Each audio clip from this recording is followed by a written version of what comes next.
Hi, I'm Jennifer Ray and welcome to The Pulse. Today we are here with Deb Taylor, CEO of the Senior Community Services, and today we are Reimagine Aging. So whether we like it or not, we all get here, and hopefully we do, and we oftentimes need a community to help us through those senior years, and that's where Deb, you and this organization comes into play. Yeah, so yes, our vision is to mobilize the community to reimagine aging. And what does it mean to reimagine aging? It means, number one, we need to combat ageism because we're all going to get there. We're all aging. And older people aren't those other people, it's all of us. We're all aging. And we want to make it so that people that are aging are fully engaged in society. That's what we all want. That's what I want. Is that what you want? Absolutely. As we age. And we can do this by providing support and services to help people age in place and to fully be part of society. So you know the old saying from Betty Davis, right? What is it? Okay, it's aging ain't for sissies. Right? That's for sure. That's for sure. And so at Senior Community Services, we provide services that help people stay in their own homes. We provide services that give them access to health care. We provide services that help with social, intellectual, and physical activities. And we provide services that really help support the family caregiver. Now, so let's say I'm aging myself, and how exactly do I call and say, hey, I'm now this age and I need help with a little bit of housekeeping. What do I do and how do I do it and how do you help? Yeah, it's a great question. One way is to go to our website at www.seniorcommunity.org or simply just call our main line, which is 952-541-1019. And we'll get you right where you need to go to get those services. And some of it might be that I have to pay for out of pocket.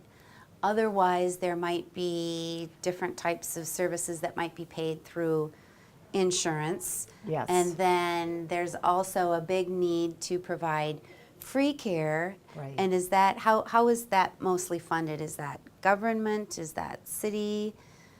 Yeah. County? The waivers come into play? All of the above, and also private foundations, and also individual donors. Individuals in our community make a big difference in helping us provide those services for those that can't afford it. We do provide services at market rate as well, but we do have funding that's available to provide those services either on a sliding fee scale or at no cost, depending on that particular person's situation. And how do we reach out to people other than this program? How is the Senior Community Services reaching out for individual donations? Well, we've got a direct mail campaign coming up, and that's going out on September 9th. We also, through social media, through articles that I write for local papers, and also articles that have been picked up by U.S. News and World Report, and some national coverage as well. Just really getting the word out about we're all aging, we're all in this together, and we need to come together to make it a good experience for all. Now, can you share a little bit about your background here with the Senior Community Services? Yeah. And how long you've been here? Yeah. And you are CEO, so that's a big job. It's a big job. And how, we're currently interviewing here in Minnetonka, but I know that you reach out to our area in the Lake Minnetonka community. Yes. And then how far out does it reach? Yes, some of our programs are just in Hennepin County, some are in Hennepin and Wright County, and other programs are statewide. But all of our programs are here in Minnetonka in Hennepin County. Hennepin County, okay, so this is more of a county type Right. organization. And Senior Community Services has been around since 1950, and I am the first female CEO. Congratulations. Yes. And I have been with the agency for 9 years. And what drew me to working for Senior Community Services was seeing what happened to my grandmother and my grandfather when they had to leave their home and go into a nursing home. That spark, that light in their eye, you could see that go away. And I just always thought to myself, I want to do something to make a difference, to help people live the life they want to live for as long as they live. It's wonderful that we're living longer, but we hope that we have that health and mental aptitude as we Yes. age, and that isn't always in the cards for all of us, and then we need your services. That's right. That's the old Betty Davis. Yes. Aging ain't for sissies. Now, what can you tell us about the history? Do we have, other than it was in 1950, is there any more history as far as how it began to reach, or different types of information that might be useful to our viewers? Yes, it started as several of these little clubs in Hennepin County getting together and providing social activities for older adults. That's how Senior Community Services started. And then over time, as we saw the needs grow, we responded to those needs with developing programs to support older adults and their family caregivers.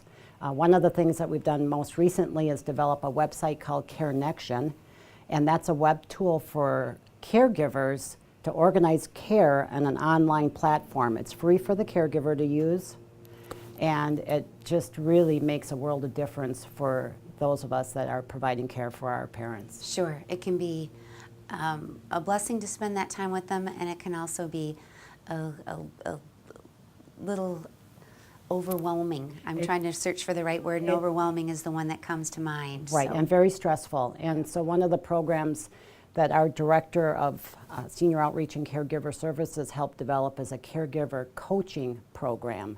And that's like a life coach, but it's for caregivers. And so oftentimes we as caregivers don't realize that we need support too. We just see ourselves as caring for mom and dad, and that's just what we do.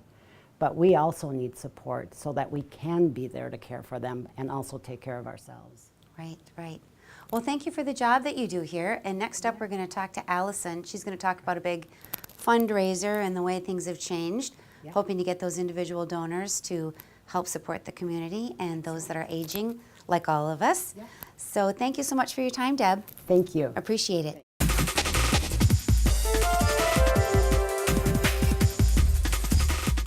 Hi, I'm Jennifer Ray, and welcome back. We have a fabulous member of the Senior Community Services, Allison Bendixson, and she's going to talk about the fundraiser coming up, how we are trying to raise a particular goal so that we can help the seniors in our community stay in their homes. So, Allison, why don't you go ahead and tell us about when the fundraiser is, what the fundraiser is, selling tickets, how do we get them, how much are they, how many do we need to sell, all of the good information. Perfect. Well, we have the Reimagine Aging Conference. It's the second year we're holding this conference. And this year we are focusing on technology for independent living. We're really seeing technology changing and how it can help older adults stay in their homes and help caregivers support their older adults and find relief in the work that they do as well. And so we really want to focus on how that can benefit everyone. And so the event is happening on October 12th from 1 p.m. to 4:30. And we are going to have a keynote speaker, a panel discussion, and 4 breakout sessions that will all focus on various types of technology and how that technology can help, again, older adults and their caregivers. And tickets, we have 2 levels of tickets. General admission is $20, and then we have a senior discount is $10. And that can be found on our website, as Deb had mentioned, seniorcommunity.org, and that on our event page. And we're trying to sell about 175 tickets. Right now we're getting close to that, so if you want to attend, make sure you go to the website to buy a ticket. And then how many people are we hoping to attend? About 175. 175. Now, when you were explaining that, it sounded to me like with breakout sessions, etc., the people who would be attending are people who are maybe in the midst of moving or transitioning into either themselves or a parent or someone that they love into needing some help. So is it for specifically information for those types of people, or can anyone come and what will they learn if that isn't their particular situation? They just want to learn more about it, maybe get involved, maybe volunteer and just learn about their community. Sure. Well, it's really, there's a wide variety of audiences that can attend this event.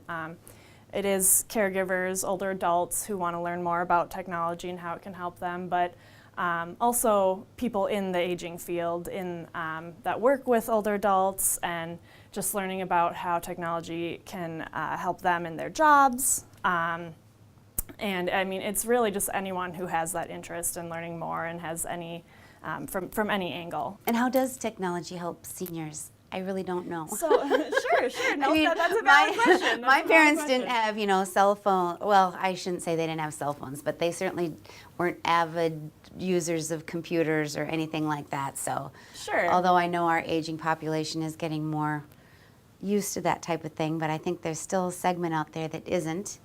Well, for one thing we're seeing is to help older adults stay in their homes, a lot of like sensors, maybe reminders to take medication, or that also on That the would be back end, fantastic. like with our CareNection website, that is particularly for caregivers more so, and that helps caregivers who maybe aren't nearby so that they can stay in the loop with the doctors and maybe other siblings or family members who are helping mom or dad. There's an online journal aspect of it, and so that helps people stay in the loop regardless of their location. And there's we have one of the breakout sessions is about Walkasins, which is a sensory shoe that helps older adults, helps with their balance. So it's just a very wide variety from online to maybe a cell phone or reminders, sensors. There's so many different types of technology that we're just covering a little bit of it in the conference. Well, apparently I should go because I don't know anything about any of those, and they all sound wonderful and very helpful. Yeah. Now, our goal is to raise $30,000 at this fundraiser. Is that correct? That's correct. Okay, Yes. so hopefully if you're watching out there and you understand the difficulty and challenges in keeping your parents or yourself, or know that you're reaching there soon and you've got an extra few bucks in your checkbook, it's before the end of the year, tax deductible. So feel free and contact us at the Senior Community Services, and the website again is? www.seniorcommunity.org. Perfect. Well, thank you so much. Thank you. Allison. Appreciate it, and good luck on your fundraiser. Thank you. That's it for The Pulse. Thanks so much for watching. We'll see you next time. I'm Jennifer Ray.